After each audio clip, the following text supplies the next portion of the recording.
नमस्ते friends, आज आपण खुसखुशीत अशी डाळबट्टी बनवतोय। ही डाळबट्टी बघा ना, रंग काय सुरेख आलेला आहे। त्याचबरोबर अतिशय खुसखुशीत अशी बनवून तयार झालेली आहे। कुडकुडत्या या थंडीमध्ये असं गरमागरम वाफाळलेलं वरण आणि त्यावरून खुसखुशीत ही बट्टी आणि वरून साजूक तूप, असा हा खुसखुशीत पारंपरिक बेत म्हटला ना की सर्वांच्याच तोंडाला अगदी पाणी सुटून जाईल। खुसखुशीत अशा डाळबट्टी रेसिपीला पटकन वेळ न घालवता सुरुवात करूयात। सर्वात आधी इथे आपण बट्टी सोबत खाण्यासाठीची डाळ कुकरला लावतोय। तर इथे डाळीमध्ये तुरीची डाळ घ्यायची आहे 1 वाटी आणि पाव वाटी किंवा अर्धा वाटी तुम्ही इथे मुगाची डाळ घेऊ शकता। आता ह्या डाळी ज्या आहेत ना, तर त्या आमच्या गावाकडे घरीच मशीनने बनवलेल्या आहेत, त्यामुळे त्या रंगाने अशा दिसत आहेत। शक्यतो पॉलिश डाळ जी असते ना, तर ती बाजारामध्ये मिळते, त्या रंगाने जास्त पिवळसर दिसतात। तुरीची डाळ मुगाच्या डाळीपेक्षा जास्त प्रमाणात घालायची, त्यामुळे डाळबट्टीची जी काही चव आहे ना डाळीची, ती अप्रतिम येते।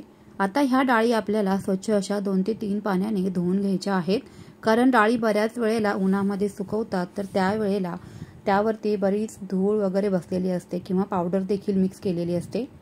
आता ही डाळ स्वच्छ धुवून घेतल्यानंतर यामध्ये 1 टोमॅटो घालायचा आहे, हिरव्या मिरच्या अशा कट करून घालायच्या आहेत। डाळीला फोडणी देताना तर आपण टोमॅटो आणि मिरच्या घालतोच, पण या पद्धतीने एकदा डाळ नक्की बनवून बघा, चव तर वेगळीच लागते टोमॅटोची। आता यामध्ये चवीपुरतं मीठ घालायचं आहे आणि चिमूटभर हळद देखील घालायची आहे, जेणेकरून आपल्या डाळीला रंग अगदी मस्त येऊन जाईल। कुकरला झाकण लावून मध्यम गॅसवर 3 शिट्ट्या काढून घ्यायच्या। तोपर्यंत आपण इथे बट्टीची तयारी करूया। तर इथे मी 1 वाटी बारीक रवा घेतलेला आहे। तुमच्या घरातील कोणत्याही प्रकारची एखादी वाटी फिक्स करा किंवा भांडं फिक्स करा आणि त्याच भांड्याने किंवा वाटीने इथे साहित्याचं प्रमाण मोजायचं आहे। 1 वाटी जर का बारीक रवा घेतला असेल तर त्यासाठी 1 वाटी आपल्याला गव्हाचं पीठ घ्यायचंय। अप्रतिम अशी बट्टीची चव येण्यासाठी अगदी खास पदार्थ म्हणजे यामध्ये ओवा असा कुचकरून घालायचा आहे। अर्धा चमचा ओवा मी इथे घेतलाय, त्याचबरोबर अर्धा चमचा आपल्याला जिरे घालायचे आहेत। 1 चमचा यामध्ये मी सफेद तीळ घातलेले आहेत, सोबतच घालूया चवीपुरतं मीठ। 2 चमचे आपल्याला यामध्ये दाटसर असं दही घालायचंय। बट्टीमध्ये असं दही घातल्यामुळे बट्टी जे आहेत ना, ते अतिशय खुसखुशीत अशा म्हणून तयार होतात। बट्टीला रंग छान येण्यासाठी पाव चमचा हळद एका वाटीमध्ये घ्यायची आहे आणि त्यामध्ये आपल्याला पाणी घालायचंय। असं हळद जी आहे ना, ती पाण्यामध्ये मिक्स करून घातली की पिठाला अगदी रंग व्यवस्थित येऊन जातो। पाणी तयार केलेलं जरा वेळ करता बाजूला ठेवूयात। तोपर्यंत यामध्ये आपल्याला अगदी कडकडीत 2 ते 3 चमचे तेल घालायचं आहे। पाव चमचा यामध्ये सोडा घालायचा आहे खाण्याचा।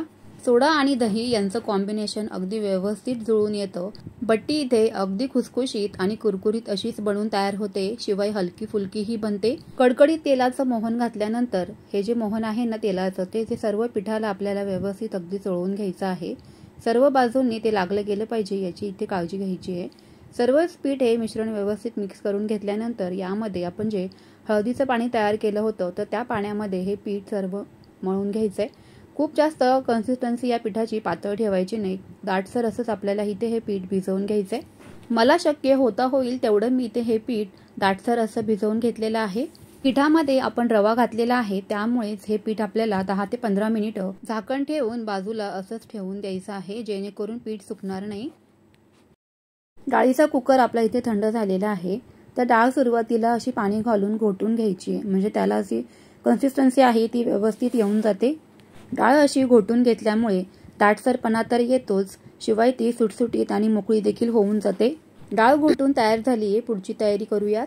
आता इथे आपल्याला डाळीला फोडणी देखील घालून घ्यायची आहे। त्यासाठी मी तेल घातलं, थोडीशी मोहरी घातलेली आहे, जिरे घालायचे, लसूण घालायचं असा बारीक कट करून, म्हणजे त्याने खूप छान फ्लेवर येतो लसणाचा फोडणीला। कांदा घालायचा आहे, तुम्हाला जर का डाळीमध्ये कांदा आवडत नसेल तर नाही घातला तरी पण चालेल। त्यानंतर कढीपत्ता घालायचा आहे फोडणीसाठी, ठेचलेला लसूण सुद्धा घातलेला आहे मी भरपूर।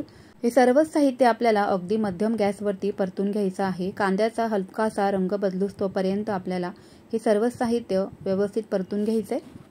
फोडणीमध्ये हिंग देखील घालायचा आहे, त्यानंतर हळद घालायची पाव चमचा। त्यानंतर सर्व हे मिश्रण परतून झाल्यानंतर 1 चमचा लाल तिखट घालायचा आहे, धना पावडर ही घालायची आहे। लाल तिखट घातल्यामुळे डाळीला रंग छान येऊन जाईल।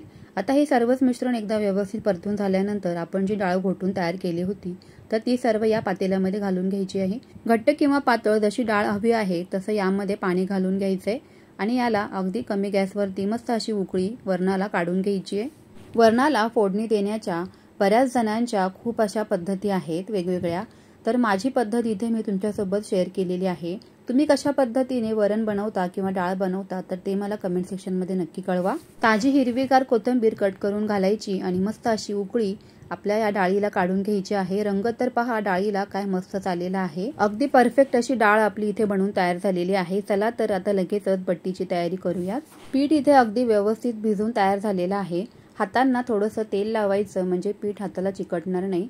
अगदी मी दाखवते त्याच पद्धतीने आपल्याला या पिठाचे असे हातावरती गोळे तयार करून घ्यायचे आहेत। अंगठ्याच्या मदतीने फक्त हे पीठ जे आहे ते आपल्याला आतल्या बाजूने असं घालायचंय, म्हणजे काय होतं ना की पिठाला जाळी तर अप्रतिमच येते आणि दही आणि सोडा घातल्यामुळे आपलं जे काही पीठ आहे ना ते हलकं फुलकं आणि खुसखुशीत असंच बनवून तयार होतं।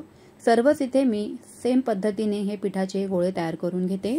खूप जास्तीचा जोर न लावता हलक्या हलक्या हाताने आपल्याला या पिठाचे इथे गोळे तयार करून घ्यायचे आहेत। सर्वच इथे हे पीठ तयार करून झालेलं आहे। आता ह्या पिठांना थोडंसं तेल लावायचं म्हणजे ते स्टीमरला खाली चिकटणार नाहीत, किंवा तुम्ही स्टीमरला जरी तेल लावून घेतलं तरी सुद्धा चालेल। अशा पद्धतीने इथे मी हे सर्व जे काही गोळे आहेत ना तर ते वाफवण्यासाठी स्टीमरमध्ये ठेवून घेते। बरोबर इथे 7 गोळे तयार झालेले आहेत। तुमचे जर का जास्त गोळे तयार झाले असतील पिठाचे तर ते असे कडेने ठेवून दिले तरी सुद्धा चालणार आहे। फक्त खाली प्लेटला तेलाने ग्रीसिंग करा म्हणजे ते पीठ खाली चिकटणार नाही।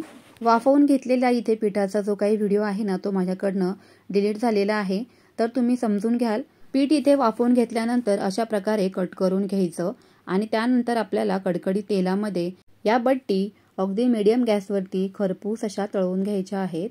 गॅसची फ्लेम खूप जास्त वाढवायची नाही, नाहीतर मग आतमध्ये पीठ असं कुरकुरीत किंवा खुसखुशीत होणार नाही।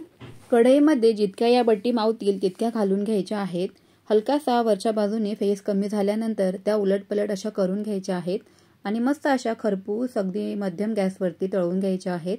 खूप जास्त कमी जर का गॅस केला ना तर त्या कडक किंवा कुरकुरीत जास्त होतील, तसे तुमच्या आवडीनुसार। तुम्हाला जर का जास्तच कुरकुरीत हवे असतील तर तुम्ही एकदम कमी गॅसवर तळून घेतला तरी पण चालेल, आणि खुसखुशीत हवे असतील तर थोड्याशा मीडियम गॅसवरती हलकासा बिस्किट रंगावरती तळून घ्या। पिठामध्ये आपण हळद घातल्यामुळे बट्टींना रंग तर पहा काय सुरेख असाच आलेला आहे, मस्तच। सारख्याच पद्धतीने इथे मी सर्वच बट्टी तळून घेते। चांगल्या प्रकारे यांचं तेल असं निथळून घ्यायचं आहे, किंवा मग तुम्ही टिश्यू पेपरचाही इथे वापर करू शकतात।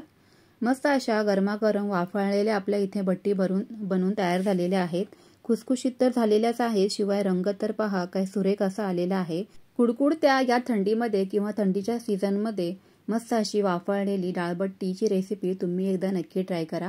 माझ्या रेसिपीज तुम्हाला जर का आवडत असतील तर चॅनेलला जरूर सबस्क्राईब करा, सोबतच बेल आयकॉन देखील प्रेस करा। रेसिपी आवडली असेल तर लाईक करा, शेअर करा। तुम्ही सुद्धा अशी डाळबट्टीची रेसिपी नक्की ट्राय करा आणि मला कमेंट सेक्शनमध्ये कळवायला विसरू नका। चला तर मग फ्रेंड्स, पुन्हा भेटूयाच अशाच छानशा एका नवीन व्हिडिओसोबत। तोपर्यंत friends, always keep smiling and keep cooking. Bye bye.